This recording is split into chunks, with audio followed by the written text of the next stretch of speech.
You're listening to 91.3 WTSR here at the campus of the College of New Jersey. My name's Madison with Keep Calm and Carry On, and I am here with Title Fight tonight at the Union Transfer. If you just want to introduce yourself. Yeah, hi, I'm Ned from Title Fight. And so you're here at Union Transfer. This is the second to last night of tour for you guys. How was the tour so far? This tour has probably been the best tour that we've ever done, honestly. We're with some of our best friends. We're playing really great shows. The shows are packed. Kids are going crazy. I don't know what else to say.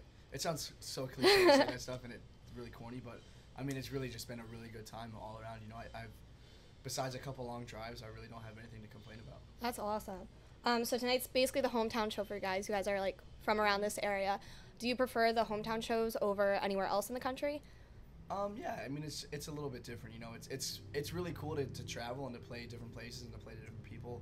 But when you're close to home and you get to play and you get to see your friends and family and just people that when we sing about things in our songs, these people actually know what we're talking about because they are from the same place.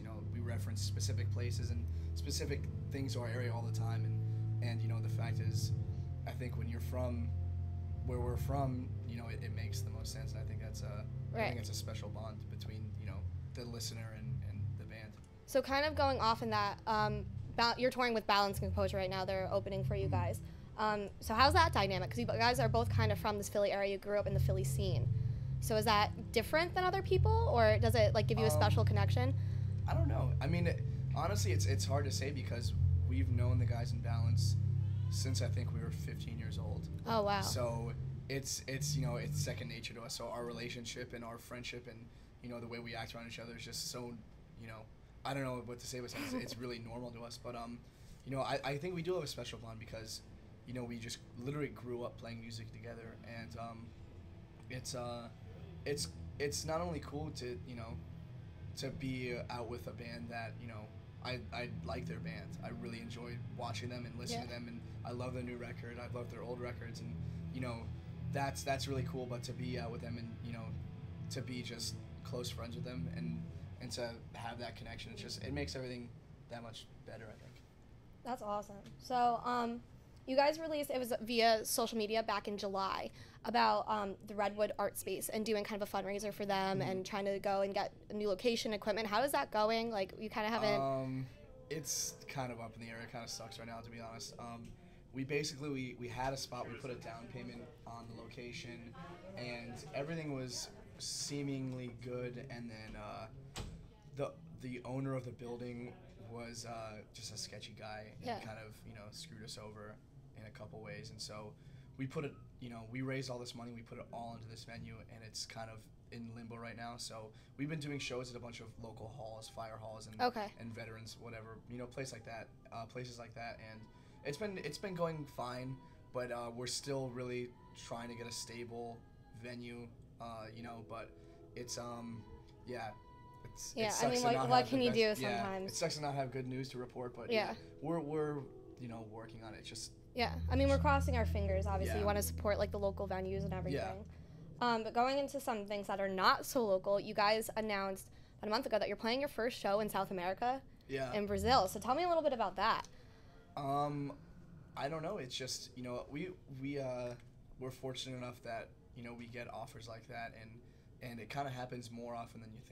People will send you an email and they'll say, hey, I'm from wherever, and I like your band, and I'd like to bring you to play a show here or something, and it just kind of we finally found a guy who was he was a legitimate guy. He booked bands that we knew, and they vouched for him, and he was cool and he was friendly, and he just he wanted to bring us down, so it just worked out, and our schedules worked out, and it just it's a very much just a right time and right place thing, and it's cool, it's exciting.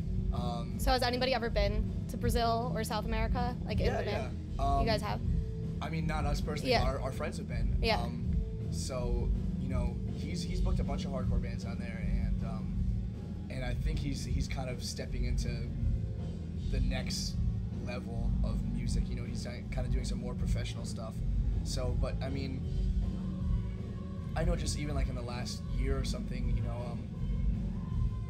Razzle Dazzle went down there, which is, they barely even tour in the States, so that's pretty cool.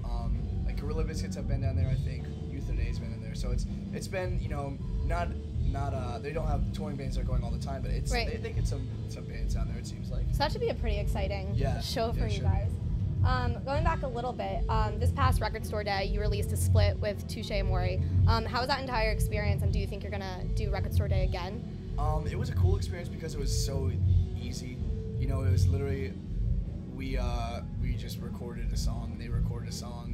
Everything was pretty stress free. You know, the release date it got pushed back a couple times, and it just, you know, it was just we weren't stressed out about it. You know, that was the nice thing. So it was cool, but it was I think it was a long time coming for us to have a thing out on Record Store Day, because that's a day that I look forward to every year, and it's really cool, and I've wanted to do it for so long, and it just happened that we could finally work it out. And I would love to do something again. I don't know if we'll have something ready in time, but you know, there's always next year. So was it strange at all, because you were doing a cover of their song Phase Ghost, and they covered your Crescent-Shaped Depression? Was that like a weird dynamic to have somebody like covering your song and like it was cool. do it on the same thing? It was really cool. They approached us, and they had the idea because last year I think they were trying to do 3 or 4 splits. So they did the split with Pianos Become the Teeth. Right. They did the Casket Lottery split, and then our split came out last, so it didn't make it to be in the same year.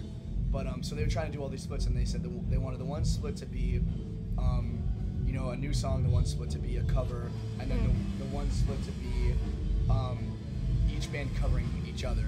So that was what, you know, we just said, you know, we don't really have any new songs, and it's, you know, we said like we would really like to cover one of your songs, and they said like that would be a great idea, and they were into it, and it's just it was cool. I love their version, you know. Yeah, it was pretty cool to have it all like in one like cohesive CD. It's cool because, you know, we get along really well with those guys, and we've toured together a couple times. We always have fun with them, but it's cool because when we come together, when we talk about music, our musical tastes and influences, you know, we kind of come to the same point where we come from such different places. And it's cool to put that in perspective and to hear their song in a different way and to hear our song in a different way. Yeah. I really like doing that. Yeah, it was really interesting. So it was really cool when it came out. Yeah. And you guys just released, or back in August, I guess, you released your first single off of your EP. Mm-hmm. So that was Be a Toy.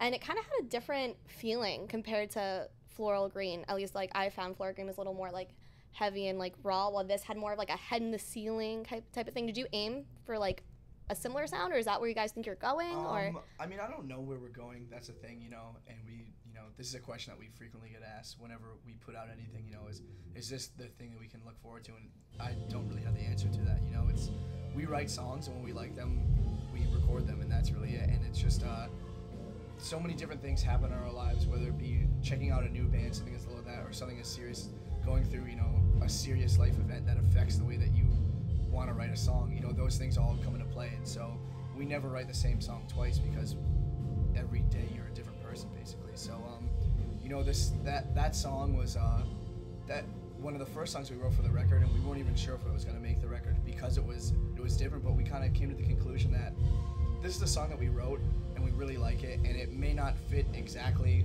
with the rest of our material, and it may even stick out like a sore thumb on the EP itself, but it's a song we like, and you know, at the end of the day, that's what we care about. And right. I think that's the coolest thing about the record too is you know, it's kind of 4 songs that we wrote, and they kind of, to me, it seemed like they didn't fit together when we recorded them, and now looking back on it, I think that's why they fit together. It's just because they're 4 songs that we wrote, and they're cool, and I like them, and they're different, but it doesn't have the, you know, the musical thematics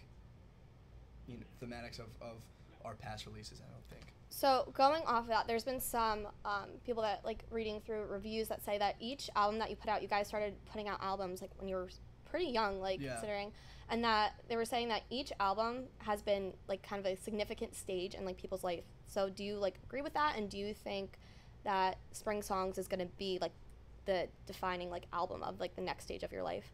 I mean, that's a really hard question to answer, but I can really only look at it from my own perspective, and you know, these records are clearly definitive periods of my life and stuff that I'm going through, and you know, just even things that, like I said, like it's capturing, you know, what I was listening to at the time, because I'm, you know, when you write a song, even though if you're not consciously doing it, influences come out from what you're listening to and what you like. And you know, as I grow up, I like different things. So everything about the records that we've released are so, you know, period based, I guess, to that time of my life. But this record, I don't know.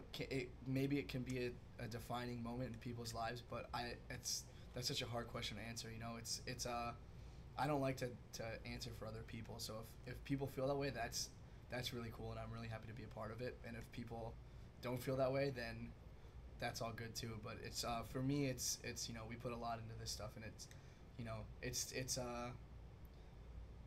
really important for us to capture how we're feeling at that exact moment and stuff. And I think that's, you know, why music is so important to us, and to me at least. So yeah, basically I hope people can find it that way, but if not, it's definitely that way for me.